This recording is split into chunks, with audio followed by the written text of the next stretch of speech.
இல்ல அவர் எப்படி சொல்றாருன்னா இந்த மாதிரி அதிக கனமழை பெய்யும் மழை பெய்யும் அப்படின்னு தான் சொல்றாங்களே தவிர அக்யூரேட்டா எவ்வளவு நேரம் பெய்யும் எவ்வளவு சென்டிமீட்டர் பெய்யும்ன்ற விவரங்களை அவங்க சொல்றது இல்ல. அதனால முன்னெச்சரிக்கை நடவடிக்கைகளை எடுக்க முடியாது. அதனால வானிலை ஆய்வு மையத்தை இழுத்து மூடணும் அப்படின்ற மாதிரி சொல்றாங்க. அதுக்குதான் இப்போ இல்லங்க குற்றச்சாட்டு வைக்கலாம், அதுக்கு விவரமும் எடுத்து சொல்லணும். இப்ப சொன்ன கனமழைக்கு எடுத்த ஸ்டெப்ஸ் என்னங்க? நான் அதுக்கு பதிலா கேள்வி கேட்கிறேன். மழையை ஒரு நிமிஷம், நார்மலா பெய்யற மழையோட இவ்வளவு அக்யூரேட்டா பெய்யும் அப்படி சொல்லியிருந்தா அதுக்கு ஏத்த மாதிரி முன்னெச்சரிக்கை நடவடிக்கை எடுத்துருப்போம்னு சொல்றாங்க. சரி, நார்மலா பெய்யறத விட ஜாஸ்தியா பெய்யும்ன்றதுக்கு எடுத்த ஏற்பாடு என்ன? அது கூட அங்க இல்லீங்களே. ஏங்க, நான் நீங்க கேட்ட கேள்விக்கு பதிலும் சொல்றேன், அதே தவிர இன்னொன்னு சொல்றேன். நார்மலா மழை வந்து வெள்ளம் வரக்கூடிய நிலைமைன்னா கூட அந்த மாவட்டங்கள்ல பொறுப்புள்ள அமைச்சர்களும் பொறுப்புள்ள அதிகாரிகளும் இருந்து மக்களை மீட்டு இருக்கணுமா இல்லையா? எப்ப போனாங்க அங்க மந்திரிகள்? எப்ப போனாங்க?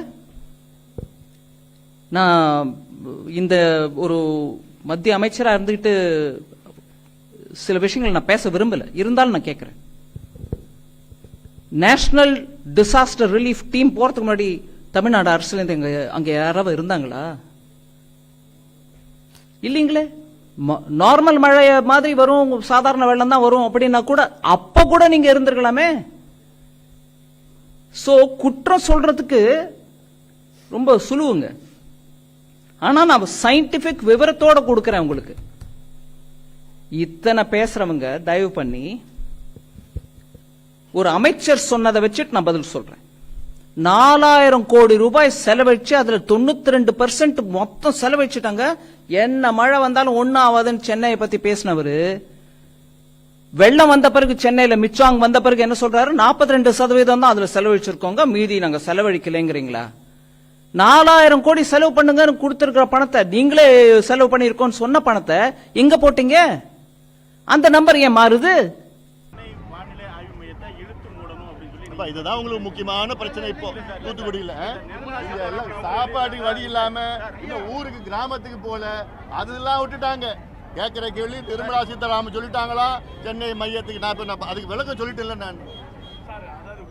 அதாவது விளக்கம் சொல்றேன் நான். அதாவது மாண்புமிகு திருமதி நிர்மலா சீதாராமன் அவர்கள் வந்து நாங்க நவீனப்படுத்திட்டோம்னு சொல்றாங்க.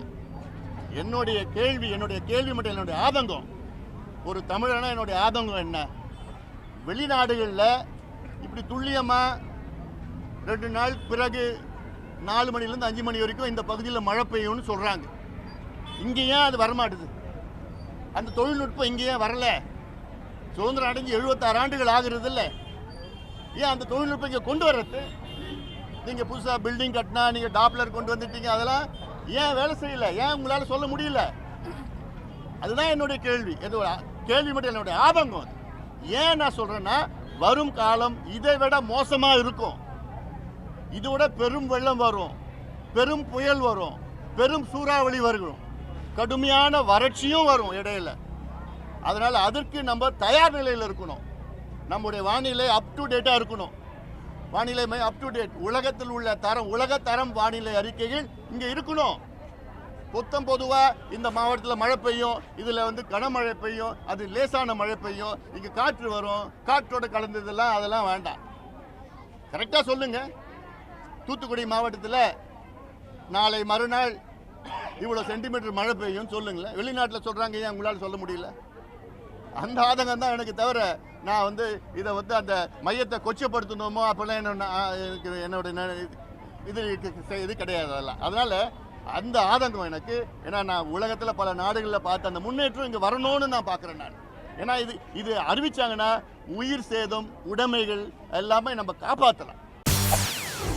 செய்திகளை உடனுக்குடன் தெரிந்து கொள்ள உடனே சப்ஸ்கிரைப் பண்ணுங்க.